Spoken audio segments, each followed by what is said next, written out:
ഇവൾ തമിഴ്നാട് ലോറി കയറി പോയിട്ടുണ്ട് കൊച്ചിയിൽ നിന്ന് വീട്ടിലോട്ട്. അതായത് 1:30 2 മണിക്ക് നമ്മളെ ഈ നമ്പർ 1 A1 ബസ്സില്ലേ, കോയമ്പത്തൂർ ബാംഗ്ലൂർ ബസ്, അത് ബുക്ക് ചെയ്താണ് ഞാനും അവനുമാണ് ഒരുമിച്ച് പോകണം. കാരണം ഞാൻ ആറ്റിങ്ങിൽ ഇറങ്ങും, അനു ട്രിവാൻഡ്രം പോയിട്ട് ഷൂട്ടിന് പോകും.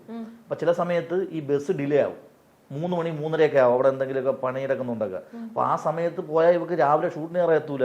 ഇവിടെ അവിടെ നിന്ന് തമിഴ്നാട് ലോറി കൈ കാണിക്കും. അത് കാരണം ട്രിവാൻഡ്രത്തെത്തണ്ടേ, നമുക്ക് സീരിയലിനൊക്കെ എത്തിന് ഭയങ്കര പ്രഷറാണ്. രാവിലെ 7:15 6:30 ലൊക്കേഷൻ എത്തില്ലെങ്കിൽ പ്രഷറല്ലേ. ഇവൾ ഒറ്റയ്ക്ക് നിന്ന് എത്ര വട്ടം കരയുന്നേ കണ്ടിട്ടുണ്ടെന്ന് അറിയാമോ? കാരണം ഇവർക്ക് മാനേജറോ ഒരു പരിപാടിയില്ല, ഇവള് തന്നെ ഇത് മൊത്തം ഫിനാൻസും ഈ ഡേറ്റ് കൊടുപ്പും പരിപാടിയെല്ലാം. അതിൻ്റെ സ്റ്റാർ മാജിക്കുകൾ ഒരൊറ്റെണ്ണം മിസ് ചെയ്യാറില്ല. കാരണം അവളെ ഉയിര് വിടുകയാണ്. ഈ സ്റ്റാർ മാജിക്കൊന്നും മിസ് ചെയ്യാതെ വന്നിട്ട് ഇങ്ങനെ പോകും പറഞ്ഞിട്ട്. രാവിലെ നമ്മളെല്ലാം ഒറ്റ ഹോട്ടലിലാണ് താമസിക്കുന്നത്.